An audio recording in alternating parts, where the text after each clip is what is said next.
Cada 22 de octubre se conmemora el Día Nacional del Derecho a la Identidad y en este 2024 se cumplen 47 años de la fundación de la organización no gubernamental Abuelas de Plaza de Mayo. Hoy vamos a conversar con Iván Fina, militante de Abuelas de Plaza de Mayo, filial Rosario. Hola Iván, ¿cómo estás? Bienvenido, buen sábado. Carito Murisi te saluda.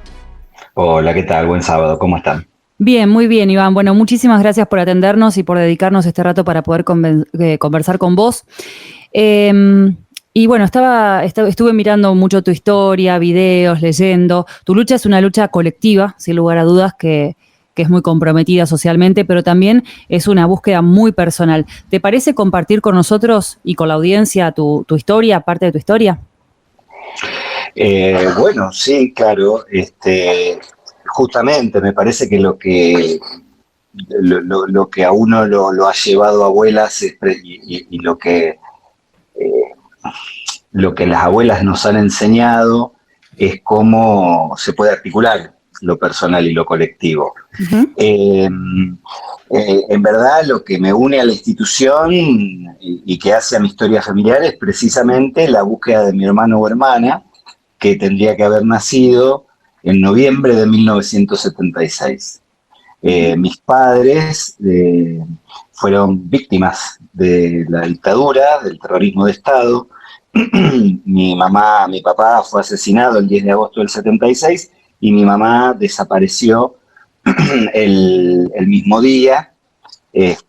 Recién pudimos saber algo sobre su destino en 2011, cuando el equipo argentino de antropología forense restituyó, ¿no? Identificó sus restos.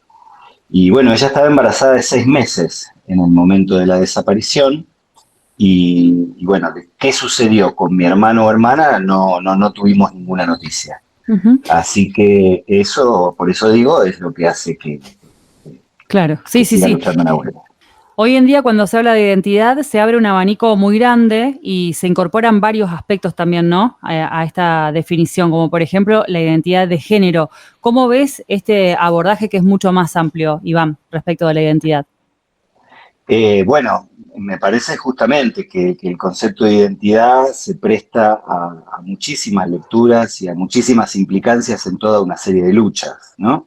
Uh-huh. Esto, en parte, uno podría ponerlo a cuenta también de lo que han planteado las abuelas y lo que han instalado en nuestra sociedad. O sea, a partir de esta cuestión, precisamente tan personal que en algún momento se volvió colectiva, la cuestión de la identidad quedó planteada en el ámbito público y de algún modo quedó ahí como para ser tomada también por otros sectores de la sociedad. Uh-huh.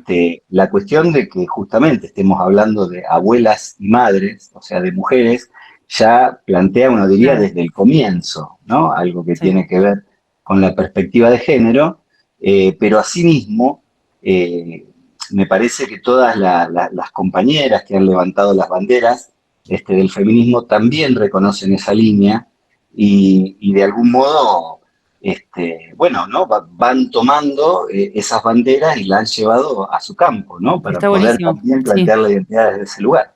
Tal cual. Y quería preguntarte, porque en un contexto actual donde desde el gobierno nacional se reivindica, ¿no?, el terrorismo de Estado, ¿cómo continúa la lucha, ¿no? ¿Cómo se aborda? Preguntarte si se aborda desde otros lugares, cómo lo viven, porque si bien es algo inaceptable para todos, diría yo, para quienes tienen una historia en primera persona debe ser aún más difícil incluso. Sí, la verdad que es muy difícil, sobre todo porque uno de algún modo tiene que volver a ver y volver a encontrarse ciertas cuestiones que creía que hace tiempo ya estaban saldadas, Claro. sinceramente. Porque lógicamente, ya que estamos en esta línea de cómo lo personal se entrelaza con lo colectivo, desde ya que no es lo mismo que ciertas cosas se planteen, lo mismo como afecta a lo personal, digo, que ciertas cosas se planteen o no se planteen en el ámbito público o cómo se plantean. Claro. Eh, Desde ese punto de vista, vuelvo a decir, hay cuestiones que uno tomaba, no sé si decirlo en pasado o no, pero sí que eran pasos adelante que no iban a implicar ninguna clase de retroceso. Entonces, de repente escuchar cómo vuelven a ponerse en cuestión ciertas cosas y cómo vuelve cómo retornan cosas que uno creía que ya estaba saldada, es doloroso y enojoso al mismo tiempo, ¿no? O sea, Sí, por porque supuesto. la verdad que uno ve que es más que discurso, eso se traduce en acciones concretas, entonces es tremendo. Iván, ¿cómo estás? Víctor Timoneda te saluda, buen día. ¿Qué tal, Víctor? ¿Cómo estás? Bien, bueno, Iván, acerca de lo que decía también Carito, en tiempos donde la palabra libertad es tanto usada a lo largo de estos últimos meses, se puede llegar a decir, y también manoseada, digo, ¿cómo se hace para reivindicar este significado? Mira, ahí yo siempre vuelvo a referirme a las abuelas. Ellas en sí encarnan toda esta lucha. Ellas son las que pudieron transformar el dolor en coraje y de ahí en lucha. Ellas fueron las que convocaron la sociedad y ellas son las que siguen liderando eso. Lamentablemente van quedando pocas, pero de todos modos me parece que hay algo de esa presencia que no se puede derribar de ninguna manera, ¿no? Y van a seguir estando siempre en ese sentido, ¿no? Una vez leí en un tweet quiero decir algo así que decía algo así como cuando no sepas bien qué hacer, mirá dónde están las abuelas, ¿no? Era una cosa así. Y la verdad que yo lo tomo porque siempre han estado ahí como un bastión de dignidad y siempre van a seguir estando.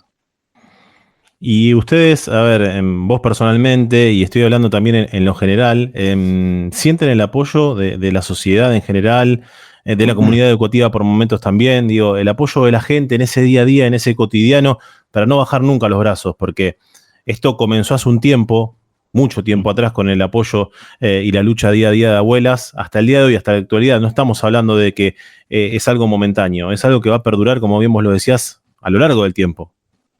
Exactamente. La verdad que sí, el apoyo se sigue sintiendo. Este, en todo caso, es como si uno dijera que eso no cambia Sí. y sigue estando ahí y sigue siendo masivo los mensajes de amor, el acompañamiento, el apoyo, los mensajes así para que sigamos resistiendo.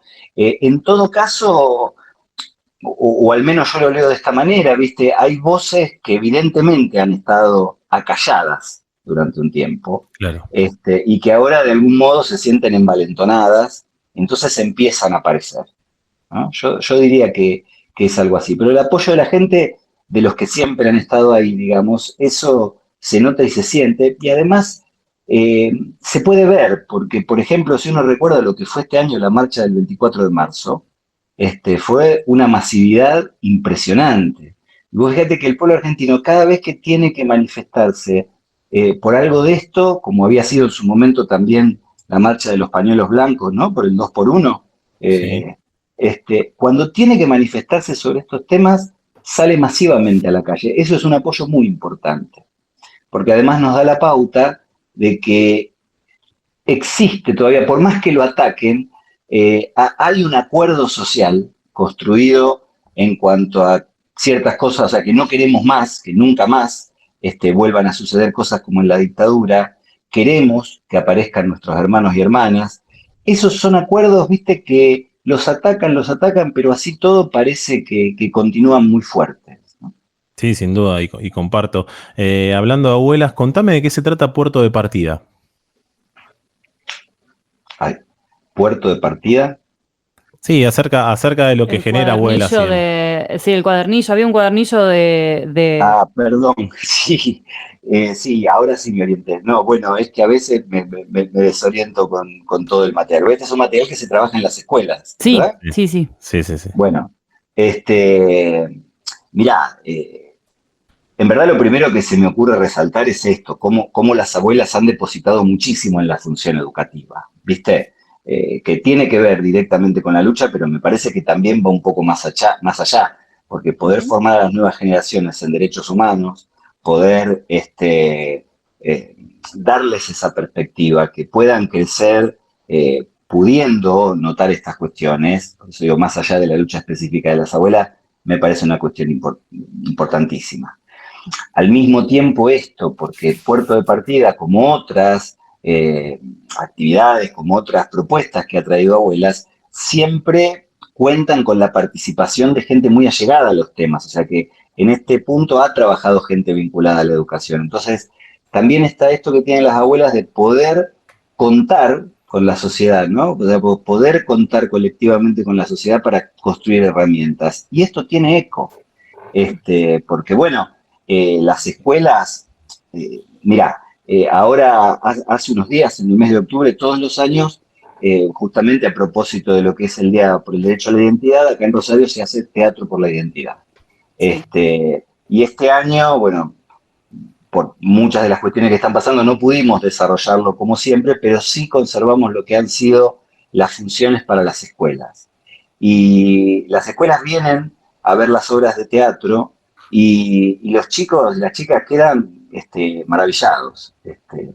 Entonces, también hay algo que se produce ahí en cómo se construye la transmisión, ¿no? De todo lo que implica la búsqueda de las abuelas, que bueno, uno al menos confía en eso, ¿no? Que va a producir cambios duraderos. Sí. Perdón, y en Rosario también la recorrida del Museo de la Memoria, digo, esas son cosas Claro. que van ayudando y mucho también para refrescar memoria de más de uno, para recuperar esa memoria que por momentos parece perdida y para otros también para descubrirla, ¿por qué no? Y muchas veces en el Museo de la Memoria, algo que parece tan crudo pero que a la vez te da un golpe de realidad de lo que pasó. Totalmente. Bueno, el Museo de la Memoria es una institución, desde mi punto de vista, fundamental en nuestra ciudad. De hecho, bueno, Teatro por la Identidad lo hacemos con el apoyo del Museo de la Memoria, y siempre están ahí también acompañándonos en nuestra lucha. Y precisamente es como un espacio de transmisión, es un espacio de conservación de la memoria. Este, y, y bueno, eso tiene una importancia muy, muy grande también cuando uno conversa con la gente que participa de las muestras o de las actividades que organiza el museo. Y bueno, hay que seguir confiando en lo que produce eso, realmente. Iván, Fabio Montero te saluda, ¿cómo estás? ¿Qué tal? ¿Cómo estás, ¿Qué Fabio? tal? ¿Cómo estás? Me voy a quedar un ratito en esto de la transmisión y la herencia, porque me parece fundamental, ¿no? Y más en Sí. época donde da la impresión de que hay una interrupción entre generaciones, ¿no? Es decir, esa memoria da la impresión al menos de que cada vez es más corta. De hecho, hace poquito salió un artículo en un medio nacional que hablaba de esto, de la memoria política como una memoria corta. ¿Ustedes advierten eso también cuando realizan distintos tipos de actividades? Mira, no sabría decir, o sea, yo sabes que creo que hay algo de todo lo que está pasando que yo creo que es verdaderamente novedoso y que nos está llevando o necesariamente nos pone en situación de tener que volver a pensar muchísimas cosas, sinceramente. Este, yo no sabría decirte de la memoria así, si es corta o larga, porque bueno, si yo tengo que pensar, por ejemplo, en estos retornos indeseados de cuestiones que uno creía saldadas, diría, bueno, ¿qué pasó que se ha producido algo del olvido? Pero al mismo tiempo, si pienso también en lo que decíamos hace un rato, de la masividad de algunas movilizaciones, cuando se reclama por estas cosas, entonces decir, bueno, ahí sí hay memoria, ¿no? Este, yo, precisamente, a propósito de poder ver cómo tenemos que vernosla con esta avanzada, ¿sí? Y cómo muchas cosas tenemos que volver a pensarlas, yo lo plantearía más bien como una cuestión de que hay que seguir confiando en esas herramientas de transmisión, hay que seguir confiando en la memoria que se puede producir. Revisar si hubo cosas que a lo mejor no hemos transmitido de la mejor manera, revisar si hubo cosas que se nos han escapado, pero de todos modos seguir confiando en lo que eso puede producir. Este, Vos hablabas de interrupción de la transmisión y precisamente yo creo que lo que pasó acá en Argentina, o sea, en la dictadura lo que fue el genocidio fue la principal o el principal intento de interrupción de la transmisión, las apropiaciones de niños, ¿no? O sea, quitarlos de un círculo familiar para depositarlos en otro, ¿no? Con la idea precisamente de que algo de esa transmisión también se interrumpa ahí, ¿no? Como decían los genocidas, ¿no? O sea, hablaban de la semilla de la subversión, o sea, había algo ahí que querían cortar de cuajo, y sin embargo no se cortó. Quedó muy mal herido, hubo cuestiones, y sin embargo uno ve a los nietos y a las nietas que restituyen sus identidades, cómo vuelven a acercarse a abuelas, cómo se reencuentran con su familia. Y hay algo ahí, bueno, lógicamente, gracias al trabajo de las abuelas, porque esto implica, sin duda, un trabajo muy grande que hay que hacer, ¿no? Pero algo de eso que estaba malherido, de repente se puede reconstituir. Entonces, ¿no? Como dicen las abuelas, si atravesamos la dictadura, ¿no? y pudimos reconstruir tantas cosas, bueno, hay que confiar en eso. Me tomo algo que comentabas recién, esto de volver a pensar, que es algo que yo también me planteo, ¿no? Digo, nosotros muchas veces decimos que las nuevas generaciones, los pibes, digamos, de alguna manera decodifican la realidad con otras coordenadas, digamos. Y además estamos hablando de pibes que ni siquiera han vivido la dictadura, ¿no? Una cosa es cómo uno puede hablar con una persona que sí ha vivido la dictadura, que sabe de qué estás hablando, digamos, y otra con aquellos pibes que no la vivieron, ¿no? Digo, la manera en que se piensa este concepto de identidad o de carácter general el tema de los derechos humanos, ¿ustedes entienden que llegan a ese sector que no vivió, a ese sector que hoy decodifica de otra manera, etcétera? ¿O hay algo ahí en esto de volver a pensar, por eso vuelvo a tomar este concepto de volver a pensar, que tal vez ha quedado, digamos, encapsulado en la forma de transmitirlo? Me parece muy interesante el planteo. No sé si estoy en condiciones de responder en el sentido un poco de que, bueno, uno ha construido ciertas herramientas e intenta que eso llegue, ¿no? Un poco lo que decíamos recién en confiar. Pero hay algo que tiene que ver con la transmisión, que también la transmisión, viste, es un acto, yo lo entiendo al menos como que se produce entre las dos partes. O sea, quien recibe la transmisión no la recibe pasivamente, ¿no? Es un poco lo que decíamos antes, como las luchas feministas, por ejemplo, retoman cuestiones planteadas por las madres y las abuelas, pero las toman transformadas, por así decirlo. O sea, reconocen ahí su raíz, pero al mismo tiempo hay una parte de creación, ¿no? También. Entonces, ahí hay un acto de transmisión en el sentido que está la actividad de quien transmite y la actividad de quien recibe en cuanto a leer y construirlo digamos, de manera acorde a sus propias necesidades y a su propio contexto. Cuando vos hablas de esto, yo recuerdo, vieron que hay una agrupación, un organismo de derechos humanos bastante nuevo, que es los Nietes. No sé si lo conocen, pero la verdad que son unas compañeras y compañeros encantadores que se plantean justamente estas cuestiones. Nosotros no vivimos la dictadura, pero sin embargo algo de esto nos alcanzó. ¿Cómo hacemos para compartirlas con la gente de nuestra generación? Y a mí me parece que ahí hay una potencia enorme, porque siempre están esas personas o esas grupalidades, ¿no? que ofician como articuladores, ¿no? Entonces, Nietes está tomando algo de esto, al mismo tiempo se relaciona con la gente de su generación, y en ese intercambio se produce algo nuevo, o sea, algo que continúa, pero continúa renovado, ¿no? A veces, yo también me lo pregunto, en esto de pensar, digamos, yo lo pienso casi en el mismo momento que te lo pregunto también, ¿no? Pero a veces esta transmisión, por lo que ha significado ese momento, ¿no? Y seguramente vos lo puedas decir con muchísima más fuerza, se transmite desde el dolor, ¿no? Digo, ¿cómo transmitir un hecho doloroso desde otras sensaciones, ¿no? Y voy a poner algo que puede sonar raro, pero en realidad te voy a decir cómo lo pienso para que no quede dicho de esa manera. La alegría, ¿no? Digo, también lo que significa la alegría en la lucha, ¿no? Y conquistar derechos en esa lucha es una alegría a pesar del dolor.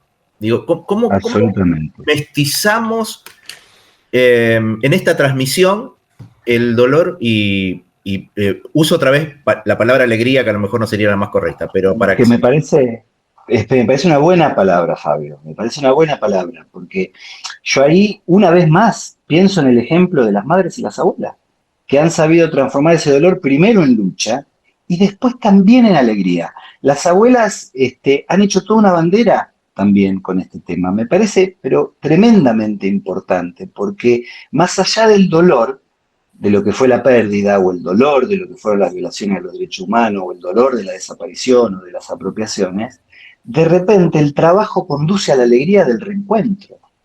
Y hay algo que se reconstituye ahí, diríamos, a nivel de un nieto o nieta que recupera su identidad o a nivel de una familia que vuelve a relacionarse con el nieto o la nieta.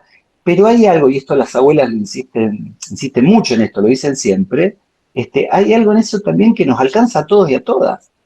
Ustedes fíjense, y sobre todo, bueno, ahora hace tiempo que no vemos una noticia como esta, pero cuando aparece en los diarios la noticia de que abuela se encontró un nuevo nieto o una nieta, es recibido por todo el mundo como una buena noticia. La gente se pone contenta. Yo creo que hay algo ahí precisamente también de un triunfo sobre tanta oscuridad y tanto dolor. Primero por la restitución en sí, ¿no? Sin duda. Pero además por esto, ¿no? Como que vuelve a instalarse algo de esto que vos decís, la alegría de la lucha. La lucha da resultados. Eso implica cada restitución. Nosotros a veces pensamos en clave de presente también, ¿no? En clave de presente y en clave de futuro. Uno podría pensar que con las generaciones como la tuya, ese presente está asegurado. ¿Cómo visualizás el futuro? Digamos, vos hace un rato decías, muchas abuelas ya se están muriendo, cosa que es real, ¿no? Pero digo, ¿cómo pensás? Evidentemente estamos haciendo un planteo hipotético, ¿no? Porque ese futuro no llegó. Pero a la luz de lo que ustedes cosechan, ¿no? Digo, en los sectores de edades más bajas, ¿no? Eso puede tener una continuidad o, a ver, lo voy a poner en un término que también puede ser fuerte, ¿no? Cuando se mueran los que más están llevando estas banderas, se terminó todo. ¿Cómo pensás ese proceso histórico? Esperemos que no. En verdad eso es lo primero que quiero decir. Me parece que va a haber que trabajar, bueno, ya lo venimos haciendo, pero pensando en ese futuro hipotético, va a haber que trabajar mucho justamente para poder hacer esa continuidad. No solo por los tiempos que de repente se han venido, vos decías, el futuro, bueno, el presente es bastante incierto también, cuando parecía justamente que algo de eso podía estar a lo mejor un poco más asegurado. Va a haber que trabajar mucho, vamos a necesitar de muchos y de muchas que hagan su aporte también, pero bueno, en última instancia va a depender precisamente de nosotras y de nosotros. Yo confío en que va a haber una continuidad.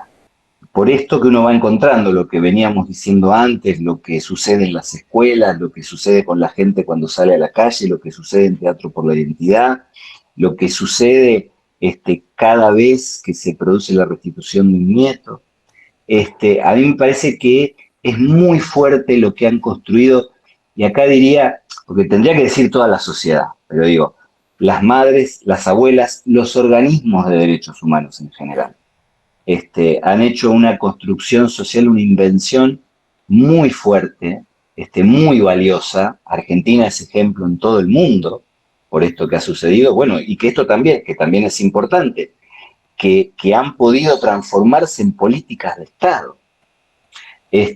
Yo pienso que cómo se habrán sentido las abuelas cuando se encontraban clandestinamente, lo digo entre comillas, ¿no? Porque era en plena dictadura, en la confitería Las Violetas, allá en Buenos Aires, a simular que festejaban el cumpleaños de una de ellas, ¿no? Mientras iban pasándose por debajo y en voz baja los datos que iban averiguando de qué podía haber sido de sus hijas e hijos y de sus nietes, ¿no? ¿Cómo habrán pensado en el futuro en ese momento las abuelas? Y bueno, y de aquel momento a en donde son reconocidas mundialmente, bueno, eso da esperanza. Sin lugar a dudas, Iván. Bueno, quería preguntarte para la gente que está escuchando si quieren comunicarse con ustedes, ¿lo pueden hacer contactándose a alguna red social, alguna página web? Mira, sí, nosotros estamos en Instagram, Sí. Estamos en Facebook, estamos en Twitter. Abuelas trabaja en red, o sea que pueden comunicarse con cualquiera de las redes de abuelas. Ya están las específicas de acá de Rosario. Hace poco largamos el Instagram de la filial, justamente. Y si no, también nos pueden escribir a rosario@abuelas.org.ar. Iván, Sin queremos así, agradecerte, sí, queremos agradecerte mucho este momento que nos dedicaste, muy por favor. enriquecedor y bueno, muchísimas gracias por tu tiempo. Acá te mandamos un fuerte abrazo desde En Sintonía con vos.